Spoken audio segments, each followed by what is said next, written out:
अभिवादन स्वीकार कीजिए ब्रजेश मिश्रा का और आप देखना शुरू कर चुके हैं द डिबेट। बहनों भाइयों, मिल्कीपुर महाभारत के लिए तैयार है और मिल्कीपुर उत्तर प्रदेश की वो उपचुनाव की सीट है जिसकी चर्चा पूरे देश भर में है। उसका की वजह अयोध्या। आज डिबेट में मिल्कीपुर पर विस्तृत चर्चा करते हैं। बहनों भाइयों, मिल्कीपुर का फाइनली चुनाव आखिरकार घोषित हो गया। 5 फरवरी को जब दिल्ली में वोट पड़ेंगे, मिल्कीपुर भी वोट डालेगा। पूरे देश की निगाह दिल्ली पर होगी, लेकिन उसके साथ साथ मिल्कीपुर पर भी होगी। मिल्कीपुर कोई सामान्य जगह नहीं है। वर्तमान जो राजनीतिक दौर चल रहा है उसमें मिल्कीपुर की अहमियत बहुत ज़्यादा है। उसकी कारण उसकी लोकेशन है। मिल्कीपुर अयोध्या की सीट है। मिल्कीपुर की सीट अवधेश पासी के सांसद बनने की वजह से उनके इस्तीफे के कारण रिक्त हुई है। समाजवादी पार्टी ने इस बार के जो जून में नतीजे आए 4 तारीख को, तो अयोध्या की सीट जीत ली।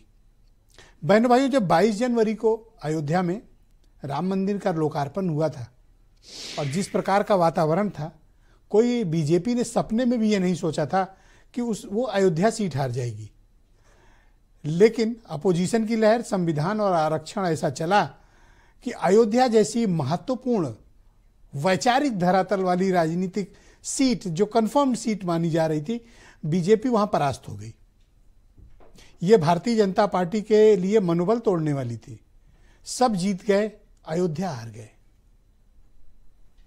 तो अयोध्या की हार ने भारतीय जनता पार्टी को बड़ा बेचैन किया हुआ था और मुख्यमंत्री योगी आदित्यनाथ के लिए भी बड़ी प्रतिष्ठा पर एक डेंट आया था उनकी कि अयोध्या हार गए। और अपोजिशन ने अवधेश पासी का इस्तेमाल एक जीती हुई ट्रॉफी की तरह वो करते हैं। कहीं भी देखिए आप, अवधेश पासी को फ्रंट रो दी जाती है, उन्हें बिठाया जाता है। जब भी बीजेपी का कोई नेता हिंदुत्व या किसी मुद्दे पर बोलते हैं, तुरंत अवधेश पासी को मौका दिया जाता है बोलने के लिए।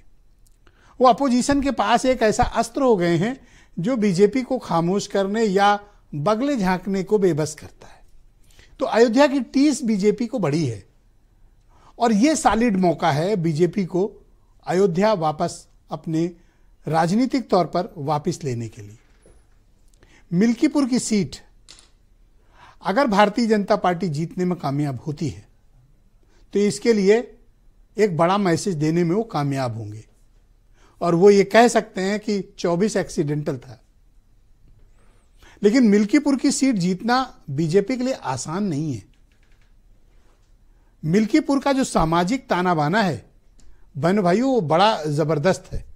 हालांकि इसके पहले बीजेपी वहां जीतती रही है, बाबा गोरखनाथ वहां से एमएलए रह चुके हैं, लेकिन अवधेश पासी का जो इक्वेशन है, उस इक्वेशन ने लास्ट इलेक्शन में बड़ा गजब किया है। समाजवादी पार्टी अगर ये चुनाव जीत जाती है तो 27 के लिए नैरेटिव देने में कामयाब होगी कि जो उपचुनाव हुए थे उनके हताशा से वो निकली है, उसकी हार से निकली है और अभी भी उसका पीडीए, संविधान, आरक्षण और उसका अपना एजेंडा काम कर रहा है। बहनों भाइयों, ये दोनों पार्टियों के लिए करो या मरो की बात है और ये अवधेश पासी का चुनाव नहीं है। ये चुनाव बीजेपी के प्रत्याशी का भी नहीं है। ये चुनाव योगी आदित्यनाथ और अखिलेश यादव का है। उत्तर प्रदेश में बाई इलेक्शंस के बाद से, जो जनरल इलेक्शंस के बाद से तस्वीर बिल्कुल साफ है। यहां प्रत्याशी नहीं लड़ते, यहां दल भी नहीं लड़ रहे हैं, यहां 2 लीडरों की लड़ाई है, योगी आदित्यनाथ, अखिलेश यादव। और मुकाबले की अगली पिच है मिल्कीपुर। मिल्कीपुर में सर्वाधिक तादाद अवधेश पासी की कम्युनिटी की है, सबसे ज्यादा है। दूसरे नंबर पर वहां यादव बिरादरी है, तीसरे पर ब्राह्मण है, उसके बाद फिर ओबीसी और अदर कम्युनिटी, शेड्यूल कास्ट की अदर कम्युनिटी, मुस्लिम बहुत थोड़े से हैं। तो सामाजिक हिसाब से वो ये सीट बड़ी एसिड टेस्ट है। अगर अवधेश पासी अपनी ही कम्युनिटी को रोकने में कामयाब हुए तो ये सीट पर उनको हराना मुश्किल होगा और बीजेपी अगर अपर कास्ट के पूरे वोट पा जाती है और अवधेश पासी के यहां सेंध लगा दी तो फिर बीजेपी को कोई नहीं रोक सकता वहां आने से। और अगर अवधेश पासी ये चुनाव हार गए तो जो ग्लैमर लिए देश भर में फिरते हैं, वो उनके ग्लैमर पर बहुत गहरा डेंट पड़ेगा। उसकी वजह है कि उन्होंने जिद करके अपने बेटे को ही चुनाव के टिकट वहां से समाजवादी पार्टी को दिलवाया है। लिहाजा मिल्कीपुर का कोई भी नतीजा बहनों भाइयों एक बड़ा संकेत देने वाला है। लोग दिल्ली की चर्चा करेंगे, लेकिन असली लड़ाई तो मिल्कीपुर में हो रही है। कुछ बयान, फिर आज की डिबेट। समाजवादी पार्टी इंडिया गठबंधन के नेतृत्व में रास्ता साफ हो जाएगा। मिल्कीपुर से ही 27 में जो चुनाव होना है, समाजवादी पार्टी की शानदार सरकार माननीय अखिलेश यादव जी के नेतृत्व में बनेगी। लोकसभा के चुनाव में जो एक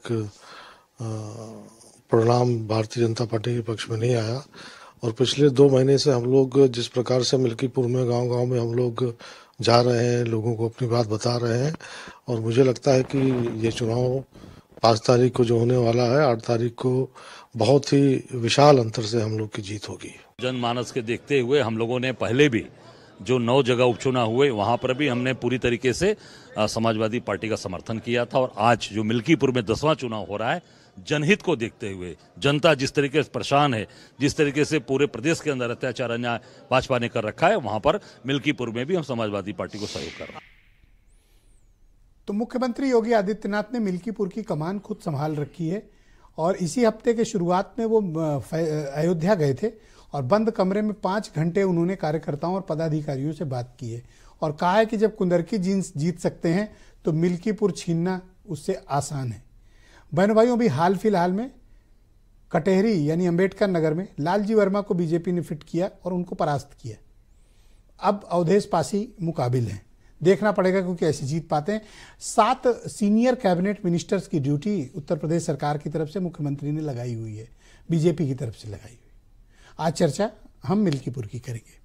आलोक अवस्थी बीजेपी के प्रवक्ता हैं, हेमंत तिवारी बहुत ही जाने माने पत्रकार, कर्नल शरद चरण हैं समाजवादी पार्टी के प्रवक्ता, उमाशंकर पांडे उत्तर प्रदेश में कांग्रेस कमेटी के प्रवक्ता, और मिल्कीपुर से हमें senior journalist Indrabhushan Pandey ji join कर रहे हैं। उनसे मिल्कीपुर के इक्वेशंस को समझेंगे। डॉक्टर MH खान मेरे साथ मौजूद हैं, जाने माने पॉलिटिकल एनालिस्ट, और वीरेंद्र सिंह जी हमारे स्टेट हेड। आप सभी का स्वागत